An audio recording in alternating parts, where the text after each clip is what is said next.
I want to talk to you a little bit about how insurance companies, a no-fault insurance company, terminates coverage. As nice and friendly as your agent may be, when the adjuster gets a hold of it, their job is to minimize the cost to the insurance company. And what they generally try to do is cut off your benefits as soon as possible. Your insurance company can, typically what we see this happening is when someone's receiving kind of ongoing chiropractic care. Insurance companies have a real problem with that, and they try to terminate coverage as soon as they practically can. Now, different insurance companies do different things. Some are more generous, some are less generous. They're good insurance companies, and in my opinion, they're bad insurance companies. But typically what they all will do after a certain period of time, especially like I said, if this is just ongoing insurance chiropractic treatment that you're getting, what they'll do is they'll set up what's called an independent medical examination. That's an IME. You're going to get a letter that says, Dear Mr. Jones, we've scheduled an independent medical examination with Dr. Smith for whatever date in the future. You have to attend. And you do have to attend. You have an obligation to attend this medical examination if the insurance company asks you to go. What we see in 95 out of 100 cases is that a person will go to this doctor who, you got to keep in mind, this is a doctor that is paid a lot of money by the insurance company to examine their insured people. So he doesn't want to lose that business because it's a significant source of income.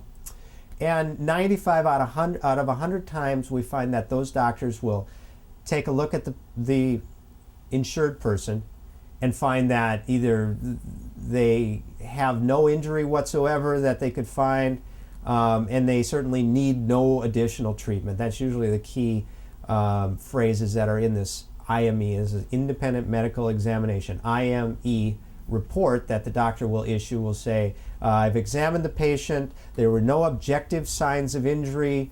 Sure, they may have complained of pain, but I couldn't find anything. There were certainly no broken bones, and in my opinion, this person needs no additional treatment and will miss no more work because of the accident.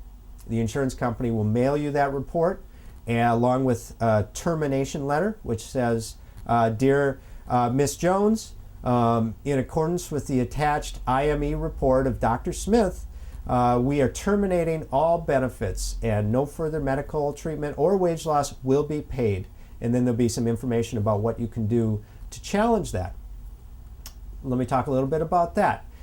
If an insurance company has terminated your benefits, you do have recourse.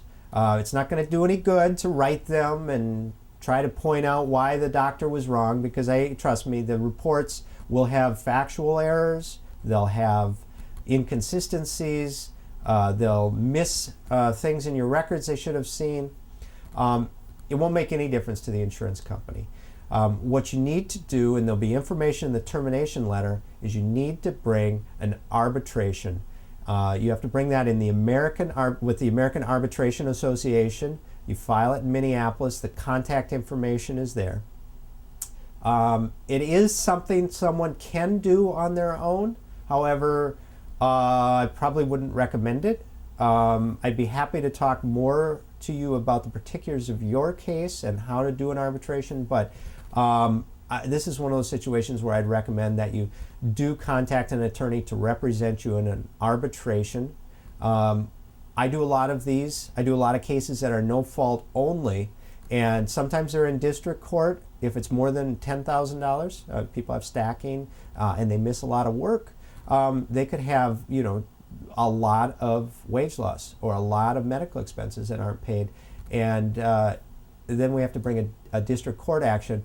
If the amount in controversy is less than $10,000, if you have a couple $1,000s of medical bills, a couple $1,000s of wage loss, you can bring that as an arbitration, and it's just a much shorter, easier, and less costly process to go through than a district court action. Typically, the way I charge for representation of clients in these arbitration or district court actions is that I will generally charge a third of whatever's recovered in the action. However, my fee generally will come out of what a doctor accepts as payment for a bill. It's easy to look at a concrete example where a doctor may be owed $5,000 for a procedure or chiropractic treatments that have been performed. If you were to come to me, we could discuss doing an arbitration. What I would do would be to contact that doctor and get an agreement up front that the doctor would be willing to accept 2/3 of whatever is awarded in the arbitration for that bill as full payment, with the other third going back to me. So essentially, the medical bills payment for the legal fee would come out of the doctor's share. Obviously, this is a benefit to the doctor because the doctor wants to get paid. So I've never had a problem getting the doctor's office to agree to a 1/3 reduction of what is awarded as full payment of their bill. I also charge a third for wage loss that's recovered. There's you're entitled to mileage. A lot of times your insurance company won't tell you that, but you're entitled to mileage reimbursement. There's also interest. When an insurance company denies the bills and they're later found in arbitration or district court action to have wrongfully denied those, in other words, if you win, they, by definition, wrongfully denied those bills, you're entitled to interest payments of 15% per year, non-compounded, but it's a lot of money, starting from 30 days after they receive those bills, or 30 days after those bills are overdue. It's very important that it's calculated and then you get everything that you're entitled to.